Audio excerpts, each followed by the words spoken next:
Well, hello and welcome once again to the DCL podcast, where we're inviting you to sit back, relax, and we'll be on our way shortly.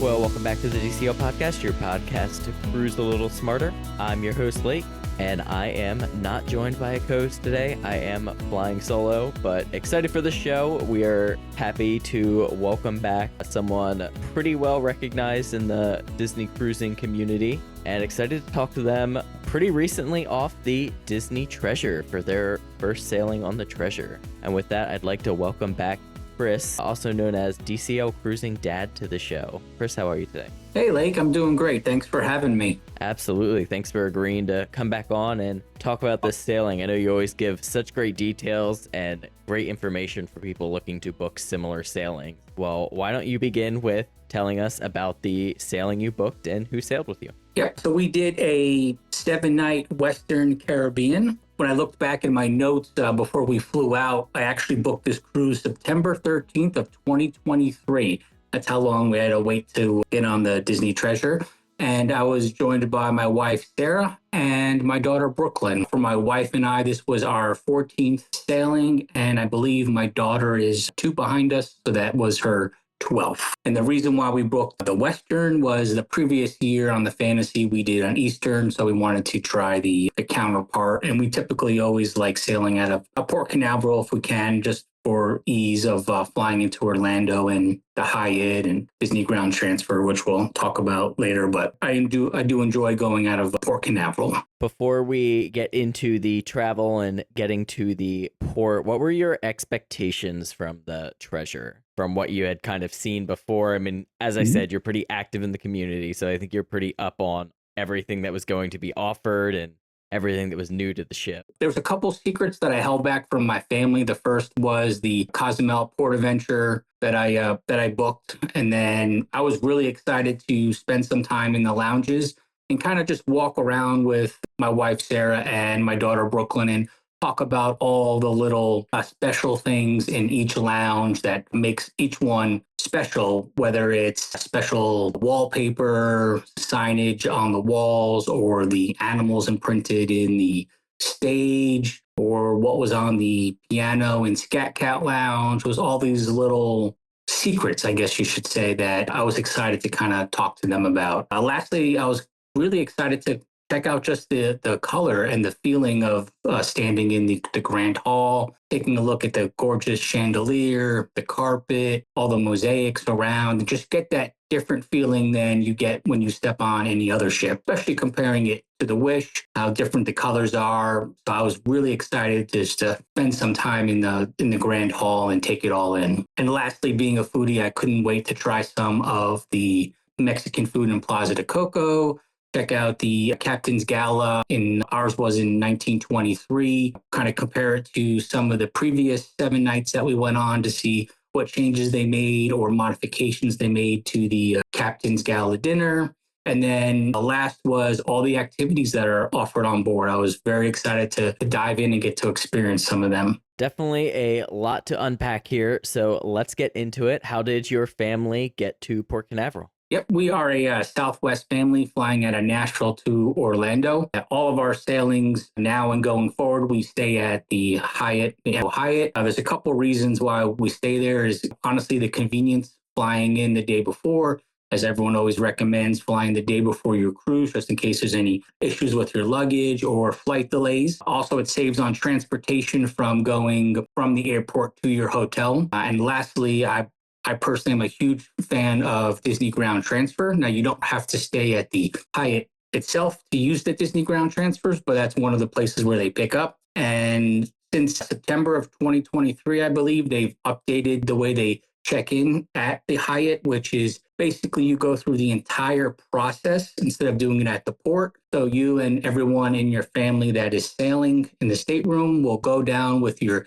documentations, your Disney Magic Bands or Disney Band Pluses, leave your luggage in your room, just know how many bags you have. and you'll check in based on your Castaway club status. You'll be assigned a time. Once you're done there, you basically later will board the bus and show up at the port an hour later, where you just walk through basically airport security and into the Port Canaveral waiting area you go. So I highly, highly recommend Disney ground transfers. And I mentioned before, especially if you are a first-time Disney cruise sailor or gold or silver, or maybe you overslept and didn't get a good boarding group. By using the Disney ground transfers, you typically will get a very good boarding group, typically between 3 and 6. So you'll be on the ship very early, maybe 11, 11:30, 12 o'clock. So it's a great way to kind of get on the ship as soon as possible. A lot of great tips there. And the fact that you don't have to worry about checking in or anything once you're at the port, it's really like security on the ship is honestly a great perk to take advantage of. Absolutely. And I like getting to the port a little early before you get on the ship, connecting to the ship's Wi-Fi and start to browse through the entire sailing and seeing what's offered each day. So I love having a little extra time to wait there and start to explore what we're going to see on the sailing. So, well, it is time to board the Disney Treasure for the first time. You already mentioned being excited to see and experience this new Grand Hall for the first time. What was that like for you and your family? Yeah, I thought the Grand Hall was absolutely stunning. I really loved the dark blues, the gold, the dark greens. Both my wife and I kind of talked about it feeling homey-like, a little therapeutic, even cozy, that has like those mysterious colors that were such a great contrast to other ships, even especially the Wish. I loved all the greenery that was also in the Grand Hall, especially around the atrium statue. Going and saying hello to Jasmine, Aladdin, and the flying carpet. Taking a look at the beautiful carpet that had Boo and a couple different animals, and then looking up at the chandelier, that one large chandelier with the 6 smaller chandeliers to symbolize the 6 ships currently offered in the DCL sailings. Just looking at all the little things, all the mosaics, it was just really breathtaking. It kind of is a great way to kickstart your cruise, not to mention hearing your family name always brings a little tear to my eye. Always record it. Super excited to hear it and just get on and get to start your vacation. Love all the details that you're able to pick up on right away. Well, Embarkation Day, I think a lot of people have their perfect plan in mind for how they're going to tackle this day. And I would be more surprised if you said that you were go with the flow than that you were on a mission this day. What does your Embarkation Day look like for you? Yes, we are a consistent family. We are up on the pool deck. We are attempting to get a couple chairs in the shade, and then we are right into the pool. While Brooklyn gets right into the pool, I'll kind of take everyone's food order. Typically, we are on the ship around maybe 11:30, and the food doesn't open until 12. So I kind of get everyone's order ready and start to head in those directions. So on the Treasure, on the Wish, we'll go to Goofy's Grill, get some hot dogs, hamburgers, and French fries. And then I will head into the Marceline Market, get a couple seafood offerings for that first day, and bring those to our chairs and enjoy them with my wife and myself while Brooklyn is in the pool. Also getting on early, we will hit up Aqua Mouse while it's really nice and quiet. But unfortunately, on this day, they were doing some painting, so it wasn't going to be open till 4:30 that day. Therefore, we shifted and went on Slidosaurus Rex. And we went on that almost about 15 times until our legs were just too tired climbing all those stairs. So that was an absolute blast. So typically Embarkation Day, we are a pool deck and the buffet, pool more, and hanging out in the pool until our rooms are ready. Well, let's roll with that then. Your staterooms are ready. What kind of stateroom did you book, and how did that work for your family? Yep. So I'm a big fan of the Navigator's Veranda. I like getting that little discount, but still enjoying the veranda. So we're in room 8668. So for everyone out there that's on the 8th deck, it's a category 7A in the aft. It was an awesome room. It's 243 square feet, had plenty of storage for the 3 of us. We had no issues at all. There's a few kind of upgrades from the Wish that we really liked in the room. One of them was that the garbage can is now actually fits into the desk area versus it being free or underneath the desk where you typically stand to do or sit to do your makeup. And the second one was the doors on the closet. We're used to them sliding and you have to slide one to get into the other side and vice versa. These actually opened up. I thought both of those changes were really nice and made it quite easy to put stuff away. Now, unfortunately, our luggage did not show up until after dinner. So that kind of changed some of our plans on day one, which we'll talk about. But once the room was open and as our bags come in, I really do enjoy unpacking, getting everything organized, decorating our door. That's one thing I love doing with my daughter is putting up the magnets and all the magnets of all the podcasts and friends that I've made out there that have logos. I love putting it on the door and taking a nice photo to save and kind of start the cruise. We have a big fish extender that we put out for the family. We have a pin exchange hanger. So we're always excited to decorate the door. But I was very pleased to see some of the changes in the room. And then our room was themed to up. So we had a beautiful painting in the back with the house and the balloons going through the mountains. Does your family participate in the organized fish extender groups then? We did it once, I would say maybe about 5 or 6 cruises ago. But now we kind of just do where we'll make some pixie dusting stuff, kind of check out in the Facebook groups to see who's going to be involved in that, and go out throughout the ship and kind of do it that way versus being involved with some of the organized ones. One thing that we did on this cruise that was a little different than other cruises was my wife and I actually walked most of the decks that are full of lots of staterooms, and we just looked at all the doors. We walked up and down, around. We wrote on everyone's door that had surveys. We took photos of awesome doors that we liked and ideas. And the other thing that my wife did was I brought about 10 extra Cruising Dad magnets. So I actually, to the left of our door, she made a little sign that said, please take one. And we put all the magnets out and they all disappeared. So while we were walking the decks, we were looking for the magnets and got to see them on a couple different doors. So that was exciting and a good memory maker that we're definitely going to look forward to doing on other cruises. I love that a lot, being able to go and find your own magnets through, but also just taking the time to check out all that work that people put into their door decorations. Because you always find someone who's got like 100th Disney cruise and they've got a picture from every single cruise on their door, and people just put a lot of work into it. So it's cool to take some time to appreciate that. Well, you get settled and you get your door decorated. Where are you headed next? At that time, I think we were kind of just resting in the room almost until the muster drill started. So I think we headed to World of Marvels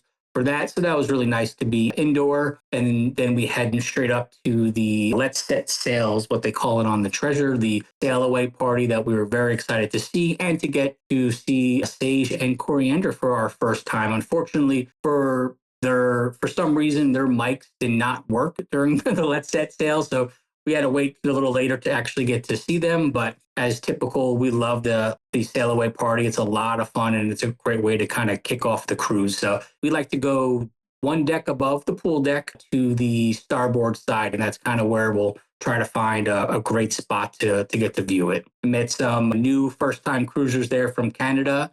We talked about what their hopes and their expectations were and gave them some tips and tricks that they got to use during the sailing. So it's always fun to get to meet first-time cruisers. Love that. Is that show unique to the Treasure then, or is it similar to the Wish one? I would say it was very similar to the Wish, just renamed and different characters. You didn't see the fairy godmother like you would on the Wish. There you just saw Sage and Coriander. But overall, it's the same countdown done by Voyager Minnie or Captain Minnie. I forgot which costume she was wearing during it, but typically just the same one as the Wish. Yes. Gotcha. Well, then, are you early or late dining people? Yep. We are early diners. We've actually always have had that on almost all of our sailings besides our first one. We had late back in 2014, but we're early dining. Our first night was in 1923. It's the same menu as the Wish, except the churros were removed from the dessert and replaced with warm cinnamon donuts. The churros now are offered in Plaza de Coco. So for the first night in 1923, I have a really standard bunch of food that we typically order. We'll start with the burrata mozzarella pasta appetizer. And then for dinner, we would have the 1923 peppered filet. And I also like the pasta dish that night that has a cream sauce. And then we were very excited to try the warm cinnamon donuts, which were delicious. Why don't we go ahead and stick with the rest of dining here? Why don't we go through kind of each of the three restaurants and what your thoughts were of them? The next night was Worlds of Marvel, and that was the same exact meal as on the Wish. After that was our first night in Plaza de Coco. I was overwhelmed both nights how delicious the food was. Really great, good level of spice. Nothing beats also starting both nights with a great plate of fried tortilla chips and some salsa. The first night, we also got the Coco Skull Sipper, which glows in the dark or lights up, which I thought was awesome. And we got the Dante Straw. It came with a sour drink that was non-alcoholic. The name's escaping me, but it was delicious. For the appetizers, the chorizo croquettes was outstanding. Could have eaten about 10 of them if I was allowed to, or if I had a big enough stomach. And then the sleeper on the appetizer was this goat cheese and beet tower. I know people are like, oh, beets, that sounds horrible. But the tanginess of the goat cheese went really, really well with the beets. I was shocked, and that was absolutely delicious. As far as the dinner that night, I enjoyed the squash enchiladas, and the beef short ribs were the two entrees that we enjoyed. As far as the desserts, that night was the warm coconut tres leches. That was delicious. And during this sailing, I tried almost all the sundaes every night. So the Remember Me sundae was delicious. That had cookies and cream ice cream. Up next is we had Pirates Night. Nothing new on that menu, unfortunately, but we do enjoy the crab cake. I like the mango soup. And my wife's favorite dish that night is the Jack's Treasure of the Seas. After that, we had Worlds of Marvel. That's the Celebration of Heroes dinner. That's the second night. This menu is quite similar to other menus on some of the other cruise ships as far as what the offerings were. So you start with, we had heirloom tomato caprese. We had the chicken appetizer also, a lobster bisque for soup. And then for dinner, we tried a couple new dishes that we've never tried before. That would be the wild mushroom sweet onion strudel. That was quite delicious. And we tried the roasted marinated peri-peri chicken. Fortunately, that chicken was a little dry, but I did like the seasoning on it. And lastly, my wife got the beef Wellington, which was outstanding. Very, very good. Two new desserts. We tried the double blueberry cheesecake, which was basically the filling of a cheesecake on top of little shortbread, kind of like cookie. And then the cappuccino mousse, which was a sugar-free dessert, which looked absolutely stunning and did taste good. I just wish there was a little more cappuccino flavor in there, or coffee flavor. Up next was our second night in Plaza de Coco, the Dia de los Muertos dinner. This was hands down the best dinner we had during the entire sailing. Their appetizer was a beef empanada that comes with this little pico de gala that I highly recommend you actually scoop it into the empanada and eat it together. It's just the flavors are outstanding and they mesh really well together. The other appetizer that I absolutely loved was the red chicken enchiladas. As far as the entrees, there were two that stood out to me. It was the spiced sea bass. That continued to be great, good amount of spice on it. And then we tried the carnitas, which was nice because they gave you some flour tortillas. You got to make your own little tacos with that. As far as the desserts that evening, that was when we got to try the churros, which were basically the same exact churros from 1923 on the Wish with a caramel dipping sauce. Outstanding. Some people even have heard in the past that they'll actually take some of those back to the room and enjoy it later with some coffee or the next morning. And then they also had a cappuccino creme brulee cheesecake. That was outstanding. Putting together cappuccino and creme brulee was a great idea. Really, really delicious. Our last night was in 1923 with the Captain's Gala dinner. With that, we tried a couple new entrees that are not offered on the other Captain Gala's menu that we've tried on other 7 nights. One of those was the double baked 3 cheese souffle appetizer, and also the salad. It had a different endive radicchio escargot lettuce that I thought was a really nice salad that had blue cheese, some candied walnuts, and some oranges. For dinner, we tried a couple different dishes. As I mentioned before, in Enchanted Garden has a risotto that I absolutely love. I was excited to see a similar risotto on this menu. It was a Californian Riesling risotto, which was absolutely delicious. Probably my favorite entree of the evening. My wife got the oven-baked lobster tail, which was delicious. And then we also split a ratatouille-like dish. Basically had the same vegetables as the ratatouille in a puffed pastry that was very delicious and very different. I have not tasted that before on any of the other sailings. As far as the desserts, on this one, we tried one new one, which was the grapefruit cake, which was different but delicious. And then also got the lava cake. Can't go wrong with the delicious lava cake. When you break into it, the chocolate comes out.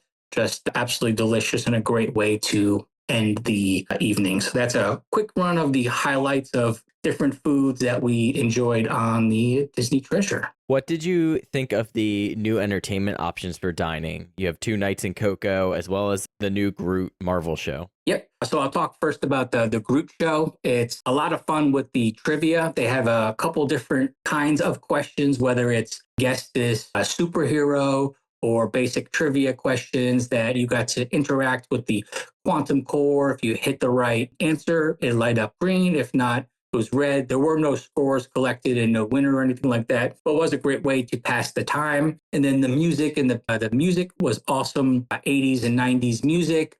And what was nice, the music was not as loud, or the show wasn't as loud as the first night. So I felt like the first night in World of Marvel. So I felt like it was a lot easier to talk and have a conversation during that. So I was really appreciative of that. In fact, there were at times where I almost wish it was louder so I can enjoy the music a little more. But overall, I did feel like the volume was perfect for that. As far as Plaza de Coco, the first night and the first show, it was great to kind of get to meet the characters, get back in. One thing I did recommend we did is we actually watched Coco while we were getting ready, kind of refresh our memory of everyone that was involved in the movie. Since the first show kind of continues the movie, kind of takes place right when the movie ends. So highly recommend that. And also, the other thing good about watching the movie was you really got to take in. There's a super long hallway that is highly, highly decorated with lots of little things from the movie as far as song lyrics, shoes based on the Rivera families, just a lot of little things that by taking in the movie right before you go on the sailing, you'll be able to enjoy those a little more. And especially stop and take a look before and after your dinners at the Fuenda. You get to see all the little family members and all the details that Disney Imagineering went in and put in there, all those little secrets. As far as the entertainment, the first night, the mariachi band is outstanding. Definitely not too loud. Now, we didn't have the best seat in the house. We were kind of far away from the stage, so the volume wasn't as loud. So therefore, someone that might be closer might disagree or have a different experience than I had. But I thought the volume of the music was perfect because we were still able to have a conversation amongst us at the table and still be able to hear it. Then the second night, I felt like the music was, because of it being a celebration, the music was a lot louder and it was a lot more interactive. The last song, we all were singing, standing up, cheering. It kind of reminded me of how Frozen is on The Wish, where you're really, really interactive, singing with the characters. And that's how the second night at Plaza de Coco felt. It was awesome to hear the music from the movie and get to sing and clap, and had a lot of fun. So the second night I thought was a little more interactive, more of that dinner and a show, versus the first night was get to meet the characters and then kind of enjoy some background music. You said the second Coco Day was also your favorite meal too, right? The highlight was second day Coco for dining. Yes, absolutely. Yep. Awesome. Well, you did do, it looks like, one night of specialty dining. You had Palo Brunch on your first sea day. That is correct. Yes, we did. How was that? That was outstanding. We had Anna from Serbia was our waitress. She was very knowledgeable, got to chit chat about her history and her length of time with Disney Cruise Line. I typically will do Apollo brunch on most of our sailings because I don't want to miss any of the rotational dining, especially on the Treasure. I didn't want to miss any of those dinings, even though the first couple of nights are a repeat of being on the Wish. I still did not want to miss them. And one thing that was interesting is I think that they are having a hard time filling Apollo dinner reservations, but they mentioned numerous times, and I even got a message in the app that there were tons of reservations open. And I was wondering that, well, I bet a lot of people besides Pirate Night probably don't want to miss many of these rotations. So some of the dinner reservations are probably wide open the entire time during the sailing. I've never been at brunch and they highly recommended or were really willing or to make us reservations for dinner. As far as the meal, there's a couple highlights and a couple new things that we tried. First was my wife got the meat antipasto. That's typically the one we get, but I wanted to try the seafood, which was delicious. I love the crab, small little crab leg. As far as the egg course per se, we tried something different. So we got a zucchini frittata. And then at that time, last couple of Apollo brunches, we've not been able to make it to dessert. We were stuffed. And I've heard such great things about the cinnamon bun. So I actually had them bring the cinnamon bun the same time we ate the zucchini frittata. And that meshed extremely well because the zucchini frittata was such a savory dish with the balsamic on it and the richness of the eggs that it paired really well with the sweet, light, airy cinnamon bun. So I actually think that might be one of my favorite kind of courses to pair up in the middle of Apollo brunch. Try a new egg dish and bring out the warm cinnamon bun. It was outstanding. I was so sad I've been on a couple Apollo brunches and never tried it yet. As far as the next course, we did a half and half on the pizza. We did a margarita and then the secret hidden grape and gorgonzola pizza that I absolutely love. It's the tartness of the gorgonzola cheese and the sweetness of the grape and the balsamic pair very, very well. For entrees, I actually tried the red snapper, which I would not recommend anyone else ever ordering unless you really love the snapper. It was really dry and it really needed a good amount of acid to it. And then my wife got the chicken parm and we split the ravioli, which are both highlights we've always enjoyed. So overall, Apollo brunch, I was really excited. That little course we found in the middle. And it's always a great way to kind of spend some quality time one-on-one with my wife. I try to do a little something with my wife during each sailing and a little something with my kids. Does your daughter go to the kids club then? She will, yes. That's part of the agreement. And then once we get her out of the kids club, I wouldn't say it's a yes day, but it's whatever she wants, which typically in the past will go up to the pool deck. She'll run and get either onto some of these slides or go into one of the pools. And I'll get her some lunch and then she'll get out and eat lunch and whatever she would like. But that is what she normally will go and do. So is she generally kind of reluctant to go to the kids clubs then? Like what are her thoughts on the kids club? So we've done a couple different things with her and the kids club. So for reference, Brooklyn is still in the Oceaneers Club. She is 9, turns 10 this year. In the past, we've even gone very far as being highly involved in the Facebook group, doing actually like Zoom meetings before we went on the cruise to meet other kids in the same age group. Then on day 1 or Embarkation Day, we've even had a big meetup and everyone colored together. And it just, even though we did all that work, it wasn't say the friendships never meshed, but it was hard to get them all in at the same time. So there was never that, oh, I can't wait to go back to the kids club. Can't wait to go back to the kids club. She just really loves spending time with us while we explore the ship or go up on the pool decks. So typically on a sailing, she will only go into the kids club either for Apollo brunch for Sarah and I. If we have a adult tasting or after dinner, we'll put her in there for an hour if there's something she wants to see, if there's Stitches making goo or a special character meet and greet, anything like that, we'll try to get her in there for a little bit. But that's usually capped at around an hour or so. That's kind of when she gets bored and is like, all right, I want to get out and explore the ship. Interesting. Well, let's move into some entertainment before we get into the big shows. You did discuss pre-show being very impressed by the amount of offerings that they used to fill the time on ship. Why don't you just talk about kind of what your expectations were and how you found those activities? So Sage and Coriander are the Disney treasure seekers. They are two improv people that you will interact with during your entire sailing, that if you see stuff that they are running, I highly, highly recommend going and seeing them.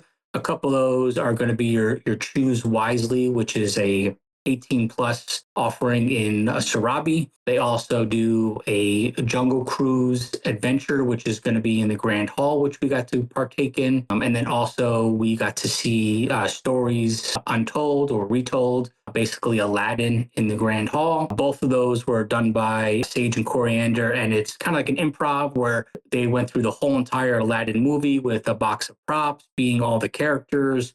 Just something awesome to watch for about an hour. Then the Jungle Cruise activity that Brooklyn and I did is each one of them is their own skipper, and you're basically in a makeshift boat where you get to pound the floor just like the boat's motor and do different tasks and challenges to earn points to see which Jungle Cruise will collect the most points and will basically win. Both of those are awesome things to get to experience. Some other ones that were offered on the cruise that we didn't get to experience in the past was the Encanto celebration. That was offered in Sarabi, which is kind of the equivalent of D Lounge. And with this being the first time, we got there a little early, got great seats. It starts where you are given some pipe cleaners and get to make a butterfly, little arts and crafts. Then the host goes through trivia about the movie. Everyone gets to yell out the answers. Then there's about 3 or 4 songs right in the middle where all the kids get to participate. We're going up on stage, playing some drums, singing, posing, doing all different things, which I thought was just outstanding. And then the last song, they do a big Congo line, and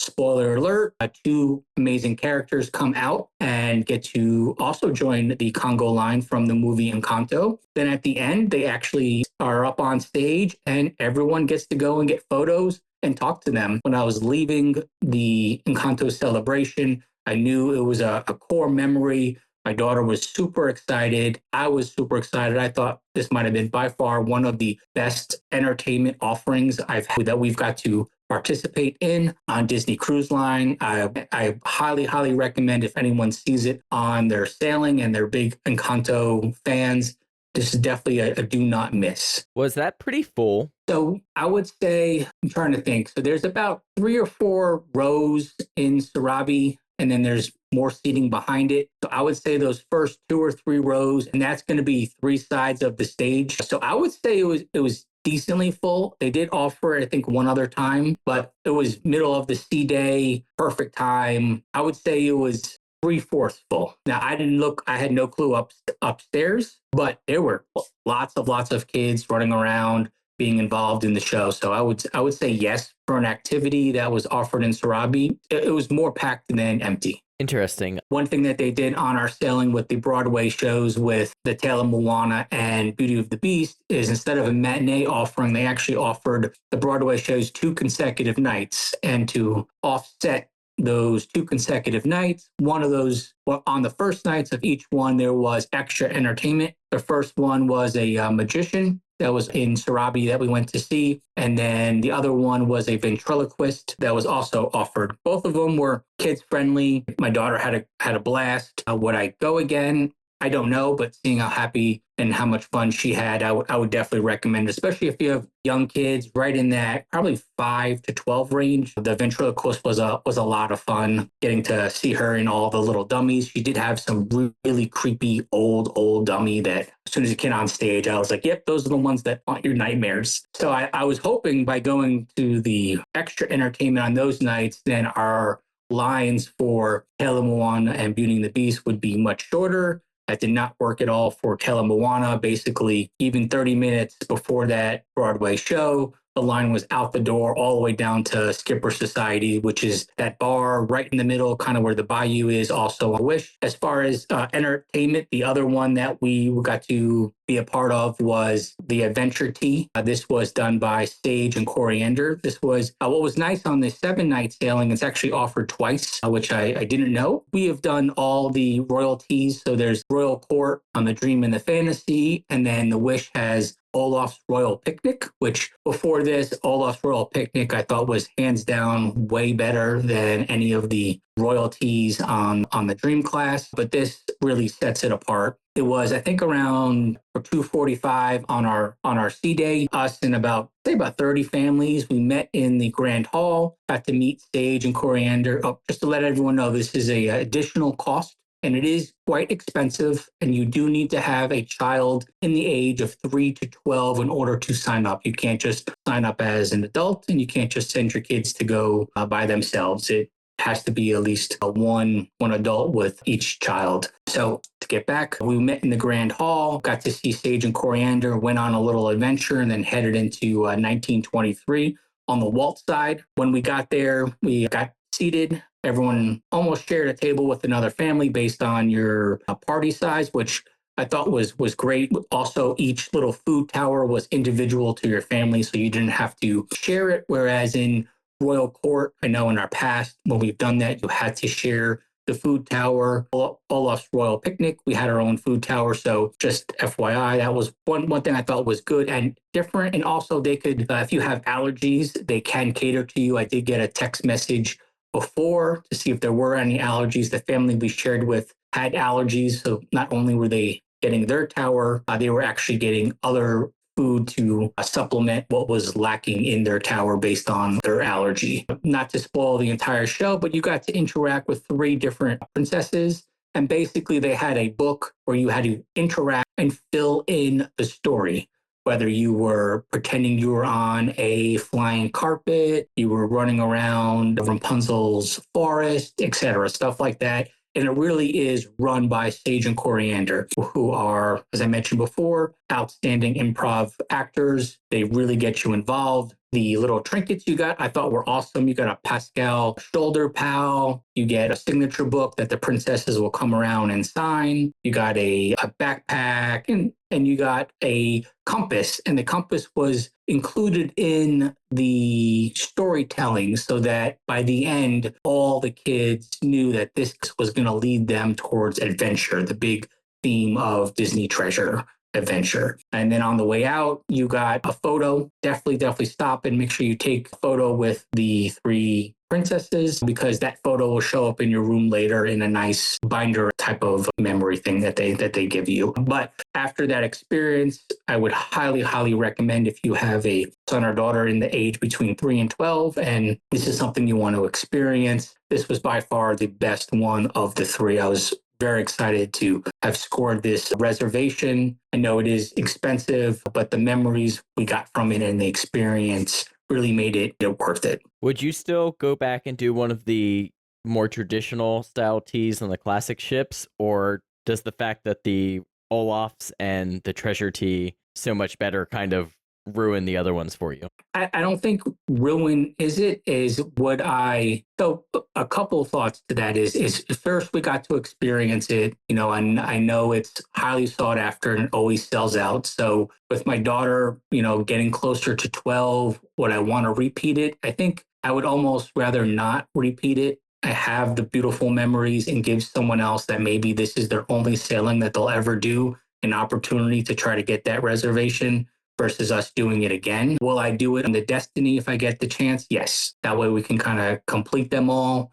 Would I repeat them again? Probably not. Maybe on the Treasure, because we had such a great time. But honestly, because there's only so many spots, we have that memory. I'd rather give someone else the opportunity than be greedy and book it again. Yeah, I guess ruins is kind of the wrong word, but maybe devalues the... Yeah, I think if someone was like, "Hey, Chris, I'm going to be on a Dream class and a Wish class ship, and I'm a high enough status to be able to get one," I would pick the Wish and Treasure over the Royal Court teas anytime. I'm saying you're not going to have a blast. I just felt like the shows there were much better off versus the Royal Ortiz, where I felt the show was a little lacking. Well, why don't we move into the actual shows? It sounds like you got to see Beauty and the Beast and Moana. Yep. So because our luggage didn't make it until after dinner for the first night, where the Disney Sees the Adventure, which is the shortest of the three offerings, about 45 minutes long. So with it being a short one, highly recommend any families out there that are not sure if their kids are going to be able to make it through the full hour and hour 15 longer shows. Give it a try during this one. A lot of good characters, a lot of good songs, easy to kind of get the kids' feet wet with the shows. And also, I knew because we were in the stateroom that when it's offered in the Walt Disney Theater, it is also offered on your stateroom TV. Now, it might not be exactly what is being played or being seen in the movie. There might be a previous recording that's on, but you will get to see basically the same exact thing. Therefore, we watched that in our stateroom for Disney Sees the Adventure. And then we saw Disney Tale of Moana the second night that it was offering after dinner, the 8:30 or something like that show. And let me tell you, that stage is breathtaking with all the bamboo, all the little details that they put into it. I saw some photos before we got on the ship, but I didn't want to see too much. Therefore, I couldn't wait to get to the show. The show is absolutely stunning. It really is. What they did by them having the Pacific Islanders be the leading cast, Grandma Tala, Moana absolutely steals the show. As I think Christy even might have mentioned before, Maui is different. It's not like The Rock. He puts his own spin on it, which is really creative and very interesting, especially to see as some of the entertainment people, their contracts end, you get new ones. Each time Maui's going to kind of be like our genie of Aladdin, how they get to kind of write some of their funny jokes and how they put their own spin on that character. I think that's exactly how Maui's going to be going forward. Seeing the choreography of the dancers emulating the ocean, and then honestly, the 13-foot puppet that I learned by watching Magic of the Disney Treasure on Disney Plus this past weekend. Takes 4 people to run that 13-foot puppet. It was just breathtaking seeing the transformation. So everyone's been raving about Tale of Moana. Yep, Tale of Moana, and I highly recommend seeing it. Any thoughts from Beauty and the Beast? We saw that on previous sailings, and same exact thing. That was, and it probably still is, my favorite Broadway show. I love the live action, the characters, the songs. It really was Broadway caliber. Don't miss the shows if you're at all interested on the shows on the sailing. One thing I forgot to mention in the extra entertainment that I went to here was the Broadway Visiting Stars. So there was about an hour-long one-time offered in the Walt Disney Theater where they had 2 Broadway stars come and basically steal the show. It was 2 from Lion King. One was Simba and one was Nala. Their voices were outstanding. And they basically did an hour-long skit singing different Disney songs, especially ones that they are either on Broadway. The gentleman was doing songs from Hercules, and they did a bunch of songs from Lion King. It was really something that I didn't get to experience before on any other sailings that I highly recommend, especially if you're big into theater or big into vocals, acting. Definitely something you don't want to miss. They talk about their careers, how they came to be Broadway stars. So little tidbit on some other entertainment to not miss. Love it. Well, let's talk a little bit about some of the other venues around the ship real quick, and then we will move into port excursions here. You mentioned being pretty excited about the new theming for many of the different lounges found around the ship. What were some of your favorite lounges and theme spaces around the Disney Treasure? I mean, there were 4, but there were really 3 that I was super excited to dive deep into. First would be the Periscope Pub that was themed off of 20,000 Leagues Under the Sea. One thing that I really was excited to go and see in that pub was the ceiling with the multiple TVs and seeing the silhouettes of the marine life, making you feel like you're in a submarine was really great to get to experience that. And I loved also seeing all the different beer handles behind the bar for all the different beers that they had on tap. Other thing that was really cool to see in Periscope Pub was 718, the ship's hull number before it got a name. So when you look at some of the gauges, they were stuck on that number, or you'd see it on the sign outside the entrance. All these little Easter eggs that I got to share with my family. Next up would be the Skipper Society, which was based on the Jungle Cruise. I love seeing the name of the bar, the EMS Empress, based on the EMS river that the ship sails down out of Papenburg, Germany. Also looking at the different postcards written by skippers in the past. So many little different puns in there. And if you like puns and you've been on the ride, either at Walt Disney World or Disneyland, there is a little old timer radio in one of the corners that actually is playing the same music and cue that is offered on the rides. So you get to hear some of your funny jokes. And last is the stage on there, because there's a lot of awesome live music that goes on at a Skipper Society. The animals that are on the Jungle Cruise in the parks are actually etched into the stage outline. So you get to see the elephants, the hippos, etc. Really just a beautiful piece of art. Spend some time looking at all the little intricate details. The other thing that I really liked about the Skipper Society was the tiki mug. Is a cool little jungle cruise that has a monkey on the front, has all the little DCL logos on it. Was really cool to see that. And last, the lounge we spent the most time in was the Haunted Mansion Parlor. My daughter and I were walking around one day and it wasn't quite open yet. It was before 5 o'clock, but they allowed us to kind of come in and see everything with the lights on. So you got to see some of the show, but not all of it. And I kind of wanted to warm her up to that, just in case thought maybe it might be a little too scary or too spooky in there. But actually, it did the opposite, where it interested her so much that we stayed until they turned the lights on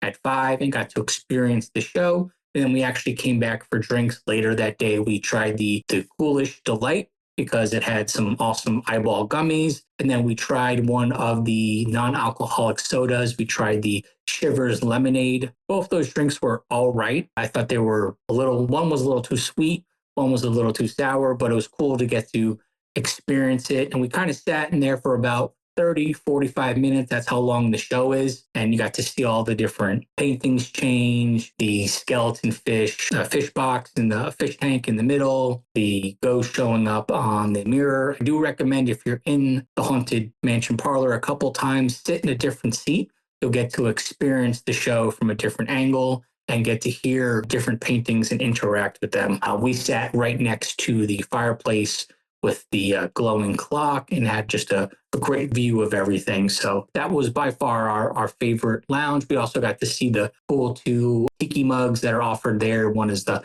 Last Catch, the Mariner, and then the one was the Final Vow, the Bride, which they had plenty in stock even towards the end of our cruise. Now, I did see the line for the Haunted Mansion Parlor early on in the sailing, especially that first sea day. People were lining up 30, 45 minutes before the bar even opened up at 5 o'clock. Also know that bar is family friendly until 9 o'clock. So all families are you could bring your kids and they get to experience it. But as the sailing went on, there was never a line. You could walk right in and get a table. Therefore, if you're not a rope dropper and you don't want to wait in line, wait a couple of days or wait for half of your sailing to be done, and then you'll be able to just walk in and get to experience that bar. A lot of great tips about some of the really cool details you can find on all of those lounges. I really appreciate that. Well, let's move into your ports. You've got a couple interesting stops here: Cozumel, Grand Cayman, Jamaica, and then Castaway. What did your family get up to in Cozumel? Yep. So this was the excursion that I was most excited about. I was very blessed to have been able to book it early on, and then I kind of kept it quiet. So in the past in Cozumel, we have done the dolphin encounter and dolphin swim. We are a beach family, and I heard great things about this port adventure. Therefore, it was the first thing on my list. As soon as my booking window opened, that was what I wanted to book. It's the Alebrije painting workshop. inspired by Disney Pixar's feature film Coco. And for reference, that's CZ95. I loved how this kind of lined up on our cruise because it was a day in Cozumel and it was also our first day in Plaza de Coco. So it ended up being just a Coco inspired day. It was about 18 people on this port adventure. So therefore, I felt like it really was a private tour. We had an awesome tour guide that talked to the whole entire time while we were driving about Cozumel. And then also when we got there to the location where we were doing the paintings, we went into a little air conditioned room and there were about 15 to 20 different spirit animals that were quite small, which was perfect. And one thing that I really appreciated was they all had a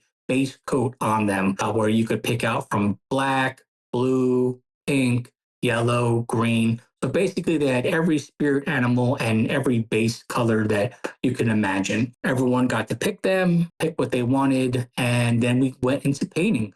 They started by giving us white and black colors first to work on the eyes. And then they would come around and they had two colors to our little painting section based on what we wanted. Fun fact is that the more colors you have on your Alebrije, the more powerful they are. That's what the lore tells you. And while we were painting, there was also demonstrations on the TVs about the two different kinds and the history of it. So we got to learn a lot. The room was really nicely painted and decorated. And basically we had about 45 minutes, and which was plenty of time to get everything that you wanted painted and dried, which was really important. They wound up putting them on the little air conditioners that everything would dry. Then they'd wrap it up and gave it to us to carry home. And that was one thing I would highly recommend do not put in your luggage. We carried it home and all three of them safely made it home, and they are now in our living room. Great little memento and memory of the sailing. The information that they gave us during the port adventure was really nice to learn all about the background and the different kinds. They had a couple of different ones on display there, so just in case we needed some different ideas of what we wanted to do. After that, we got to explore the gift shop. They had a little taco shop if any of us were hungry, and then we got on the bus and went to the second part of the port adventure, which was the Mayan Cacao Company chocolate walking tour. It was about 45 minutes long, where we walked a path, learned about Mayan culture, got to see one of what their houses look like, talked about some plants, watched a little video about cacao, and then had a demonstration and tasting where they made some cacao or some chocolate for us right then and there. And then went into the gift shop and bought as much chocolate as we could to take back with us. Overall, I felt like this was one of our best port adventures we've ever got to experience. And this was directly through a Disney Cruise Line. It's only offered, I believe, at Cozumel. I haven't seen it anywhere else. And I would highly recommend it. Like I said before, there was only about 18 people on this excursion. It felt like a real private tour. I think we had about 5 families on there.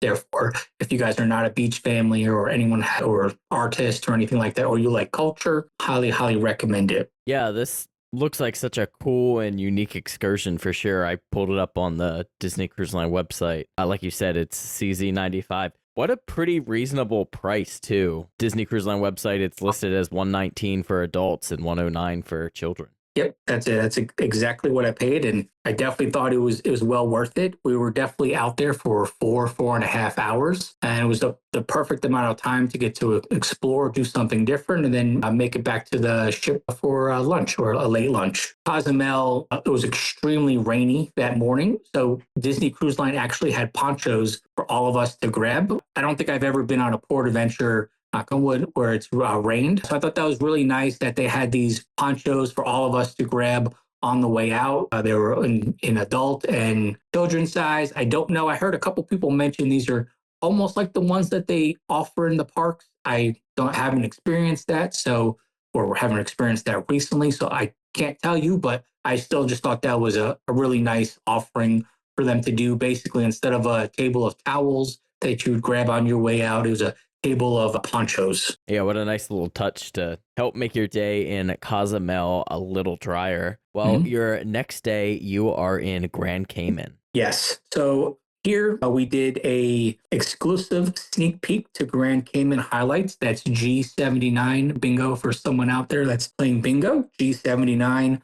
And so that's 104 for adults and 89 for kids. It is a 4.5 hour port adventure booked through Disney. And just real quick, pros and cons of booking through Disney versus a third party vendor. Disney will basically guarantee you to get back to the ship. They won't necessarily hold the ship for you, but they will guarantee you get back to the ship, whether you have to take a boat or fly to the next port. But basically, that's one huge benefit of booking directly through Disney versus a third party. Now, some third parties with Viator or TripAdvisor do have guarantees. You just got to read the fine print. But just in case you're curious, that's one reason why we typically will book through Disney Cruise Line. And to get back to the port adventure, again, that's exclusive sneak peek to Grand Cayman highlights. Grand Cayman is a tender port. You go from your cruise ship to a tiny boat to get to the port. Therefore, the day starts a little later. We weren't off the ship until around 10:30. And once we got off the ship, we walked to a little bus that basically was the bus we were on all day long.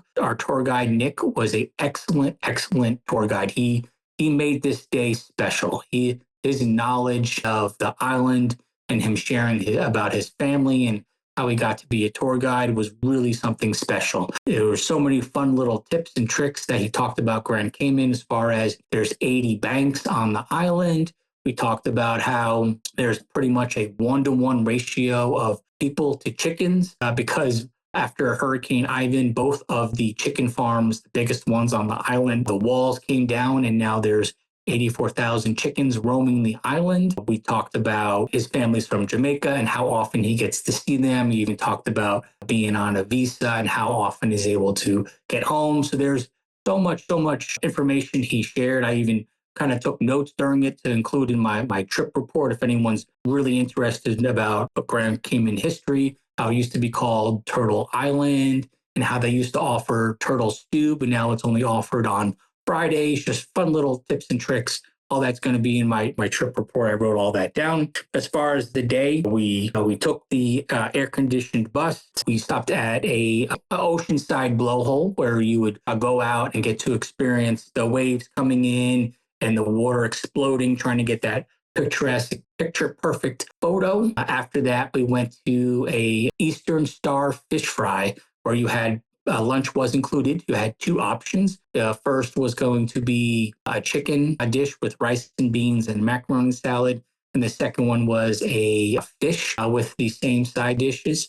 And I have to tell you that fish was outstanding. The fry on that was amazing, lightly breaded fish. The fish tasted super fresh. I wished I could have got seconds of that. I was stunned with how delicious that was. After that, we drove around and explored the island even more with him talking and giving us little tips and tricks. And last, we stopped at the Starfish Beach where we talked about how to handle the starfish. We were able to pick them up. You cannot take them out of the water. And there were tons and tons of them. I got great videos and photos of myself, Brooklyn, and Sarah getting to play with starfish. What was really nice is right there, they had some bathrooms and some changing. So after that, we were able to kind of get out of our bathing suits for the bus ride back. And then one thing that was interesting on our bus, since we were getting back on time, we had a bunch of Canadians who were super excited for the Tim Hortons that recently opened up on the island. And so we made a stop on the way back at Tim Hortons and all got some donuts and coffees. And then while you're exploring the island, you will see there is one restaurant, one fast food chain that is not on the island. And little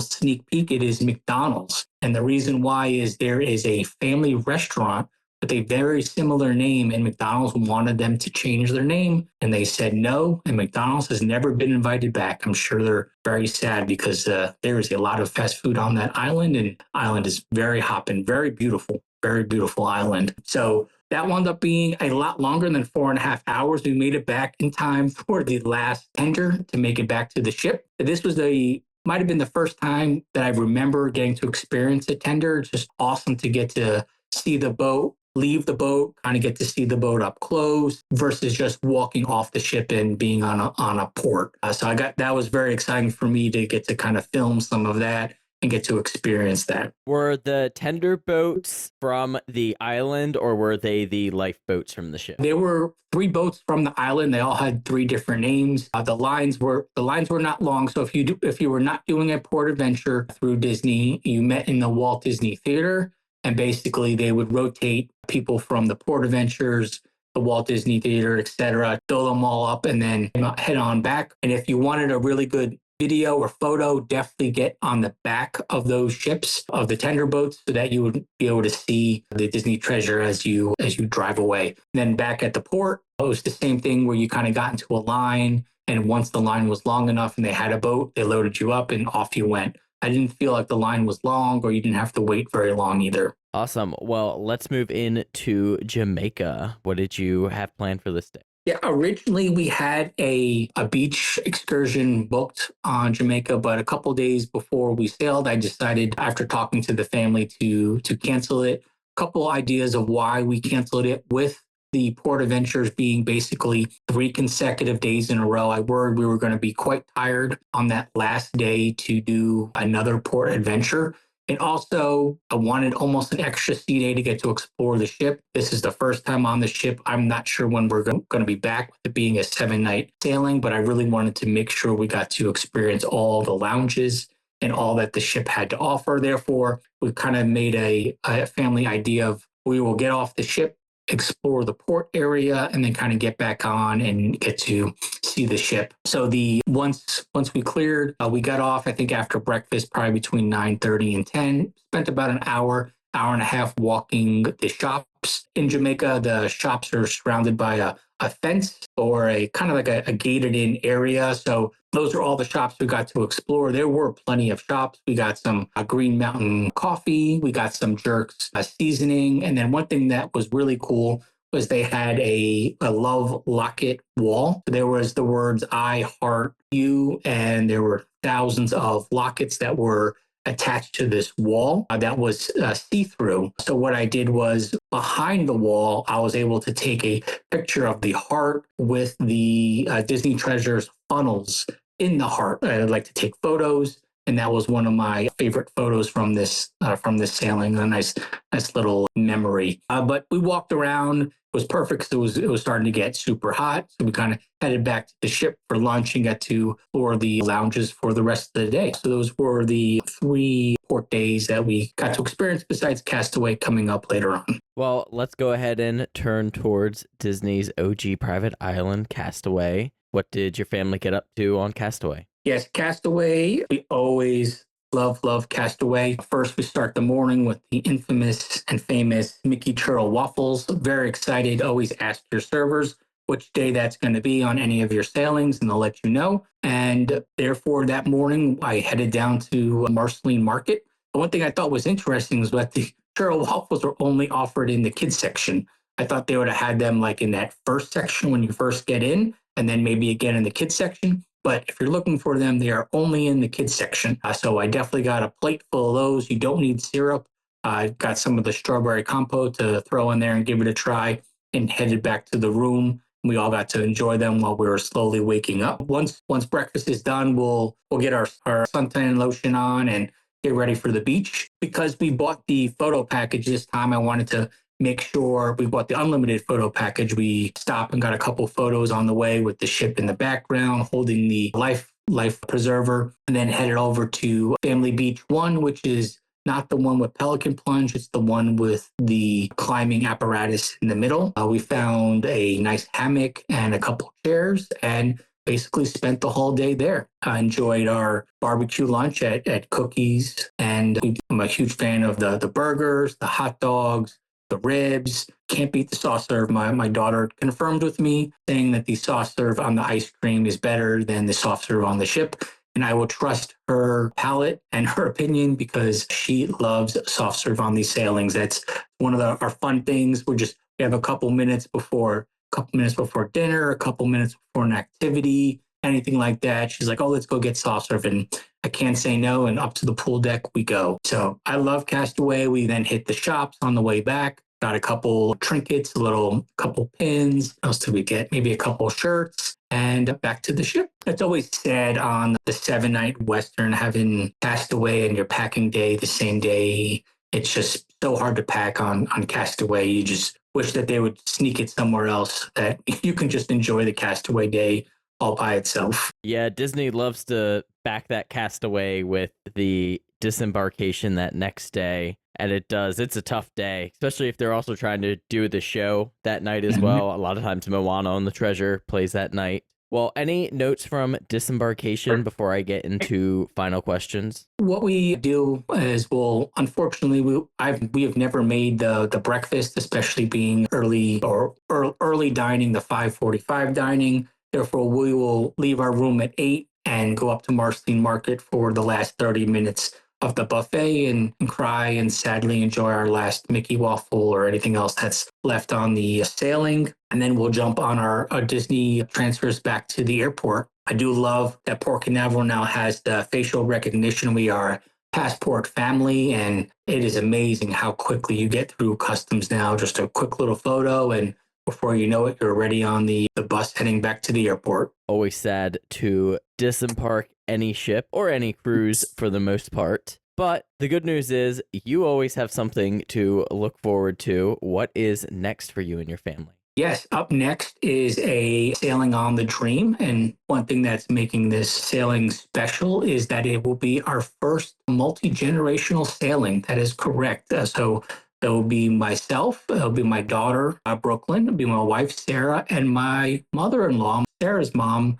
Althea. And yes, I get along very well with my mother-in-law. I love her very much. So she's been hearing about cruises for a very long time, and I finally have convinced her to join us on one. So we upgraded and got a nice veranda room because I wanted it to be a little special for her first sailing. And there's a couple little things I hope to, with my DCL knowledge, to maybe plan for them as far as maybe a spa day for all three of them, or getting their nails, a nail pedigree or something like that together for them to cherish and make memories of. So I'm super excited. And that will be our second time going to Lookout. I look forward this time to make a right out of the trams instead of the left, so we can kind of get to see Bells Cove and the stage where they do some of the performances on, and try the other True restaurant and get to explore the island a little more. I want to see the nature trail. I absolutely loved the beach, the weather. It was gorgeous. And seeing how happy the cast members were and how proud they were of the island, I can't wait to go back. You mentioned booking the photo package this time. Do you usually book that? And did you find value out of it? Yep. So that is a great question. So a couple things with the photo package. We pre-booked the unlimited photo package, and I wrote down the price for the 7-night. It was $295 versus $350, basically, if you book it on the ship. So I highly recommend everyone pre-booking it. And the reason why is, if you are unhappy with the photos or you don't feel there's enough before the last night, you can always go to Shutters and have them either cancel the photo package altogether or downgrade it to a smaller package and feel like you're getting your money's worth. So I highly recommend pre-booking that, because you can basically cancel it. As far as the offerings, I was shocked. Basically every night in the Grand Hall, there were always magic photos or ship photos or something special.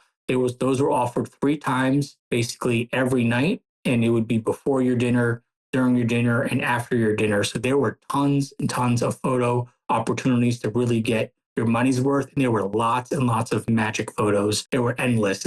I would say there was probably about 15 or 20 different photo opportunities that were there on the sailing, that I don't honestly remember any of our other 7-night sailings that there were that many offerings. So I highly recommend, if you're a family that loves taking photos and wants to wait in those lines are long. I'm not going to lie. Those lines were long, but there you definitely can get your money's worth on the sailing, buying the unlimited photo pack. A lot of great information there. Yeah, you definitely need to be intentional, though, if you are going to make good use of that unlimited package. Well, I have one more question. We all know what question this is, but Yes. This one needs a little bit of a special intro, and for good reason. So I love to highlight cast and crew interactions. I love that we get the opportunity to, shout out these cast members. I love that when listening to these episodes, Chris will go the extra mile and will message me anytime there is a cast member of interest to get more information so that they can request them for sailings or keep an eye out of that for them on their next sailing they're on their ship. And I think that is great. I mean, that is what the podcast is here for, sharing information and, again, helping you cruise a little smarter. So, Chris, what crew highlights do you have for us? Yes. I made sure not to answer this question during the podcast. I wanted to wait for you to answer it. So our serving team was outstanding. We had Dimas and our assistant server, Cindy. I would definitely email me if you want their information. I do know that they only had 2 more sailings after our sailing was done. So I'm not sure if they're going to be back on the Treasure, but I could gladly share all their information because I like saving the top of the tips that has their name and where they're from. I save them from all of our sailings just in case someone does want those recommendations. And then our stateroom host, Krista, one thing that I thought was super special about her during our sailing, I didn't even know that she quietly asked my wife what my daughter's favorite princess or princesses are on the sailing. And one night and for the rest of the sailing, we had frozen bed sheets for Brooklyn on the Murphy bed, but the bed that comes out of the ceiling. And she was ecstatic, Brooklyn. She was so excited. And for all the sailings that we've been on, I've never been asked that. And I was so thankful. Every time we went to port, we got a little something for Krista and Brooklyn drew her a little picture and thanked her. It was such a great little interaction we had just based on putting some awesome princess sheets on your bed. It's so funny how something so small like that can make your sailing so magical. And then lastly, so we went to Stories Retold Aladdin that was done by Sage and Coriander, and we waited in line because they actually came back after and got to meet everyone that wanted to stay in the area and take photos. I was super excited because Brooklyn wanted to get photos. So while we're waiting in line, I'm thinking, yes, yeah, Daddy will get a photo. Let's go. I'm excited. So while we get up there, Brooklyn goes, and then I'm like, I'm not sure. And the wife's like, hey guys, do you mind if my husband gets a photo? So boom, I'm up there taking a photo with Sage and Coriander. They gave me my own spice. I was oregano for the photo, and I have a great photo of the 3 of us smiling. I had the DCL Cruising Dad polo on. They were asking me about that. It was just a great interaction. And I just thank them for all that they did during the sailing. It's amazing how many times you run into them and all the hard work that they do, all that improv, all those shows are offered on multiple nights. And it's just another great cast member interaction. The cast member that ran Encanto, we saw her a couple times throughout the sailing, and I continue to thank her for that. I thought that was such an amazing job. So I would say our servers, Sage and Coriander, and just some cast members of the entertainment, just outstanding. You could tell how excited people were on the sailing, all the cast members and everything. There was just that little extra magic because they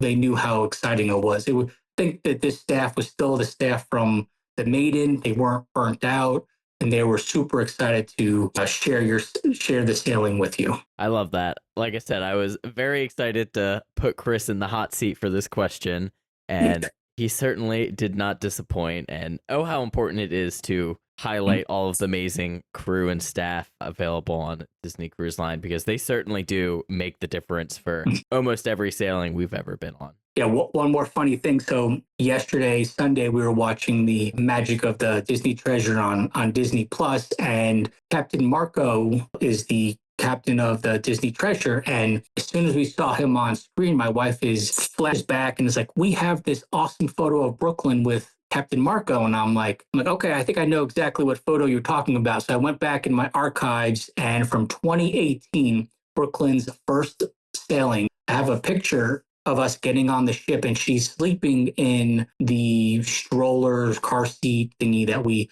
had for the sailing. And there's Captain Marco posing with her. So I tweeted or posted or did that yesterday, and I was like, this guy has not aged at all, being the captain of all these different cruise ships. But it was just funny to see him and make that correlation. And I was like, I told Sarah, I said, I wish I would have saw this document before or put it together, because I would have loved to have done like an updated photo from 2018 to 2025. So I have to put that on my to-do list on our future sailings to see if he's ever our captain again and try to grab a photo with him and my daughter and update that and show him the changes over the years. Love it. Well, Chris, thank you again so much for coming on and sharing your family's adventure on the Disney Treasure. Where can our listeners follow you and read more about your trip? Yeah, thanks, Link. So on all the socials will be DCLCruisingDad, and then the website is DCLCruisingDad also. That will have the trip reports and photos from all the food we eat. I have a menu section, our menus tab, that I really enjoy taking photos of all the food. And I've collected all the different menus over the years. And basically, you could almost see exactly what you are going to be served on any of the sailings. And then I also have a YouTube channel, DCL Cruising Dad 2022, all one word, that I have a bunch of videos that I've taken of all the different ships and kind of organized them into playlists, whether it's the Wish, the Dream, the Fantasy, the Treasure will be coming down the line. And if there's anything in particular you wanted to see on that sailing, let's say, for example, you wanted to see Arendelle, well, then there's a couple-minute video on that versus a whole entire long Wish video that's an hour long. So I try to do it where it's a little more educational versus storytelling. And those is where you could find me. A little fun stuff that I like to do is today in Disney Cruise Line history. I always try to post if something happened. Awesome. Well, Chris, thank you again so much for coming on. As always, you can follow Christy at Pack Your Pixie Dust or packyourpixiedust.com. And you can follow myself at MouseGen on Instagram and Facebook. And be sure to follow the podcast at DCL Podcast on Instagram and Facebook. And of course, subscribe to our Patreon for more inside info and a lot of fun banter in our Patreon Facebook group at patreon.com/DCL Podcast. But that is going to do it for this episode. Thank you all so much for listening, and we will see you next time on the DCL Podcast. Bye, guys. Well, that's going to wrap up our show. Once again, we want to thank Chris for coming on and sharing his family's adventure on the Disney Treasure. If you're enjoying the show, we greatly appreciate you leaving us a 5-star review on Apple Podcasts. We'd also like to thank our Patreons who help making the show happen each and every week for us. You too can help support the show by visiting us at patreon.com/DCL Podcast. Whether you're boarding a cruise, enjoying a trip to the parks, or adventuring outside of Disney, on behalf of myself, Christy, and Steve, we want to wish you smooth sailings and safe travels. And we'll see you next time on the DCL Podcast. The DCL Podcast is not affiliated with the Disney Cruise Line, Walt Disney Company, Adventures by Disney, or Run Disney. All of the opinions expressed on our shows are those of the hosts and the guests who appear on the show. If you have any questions about any of these products, please contact the Walt Disney Company.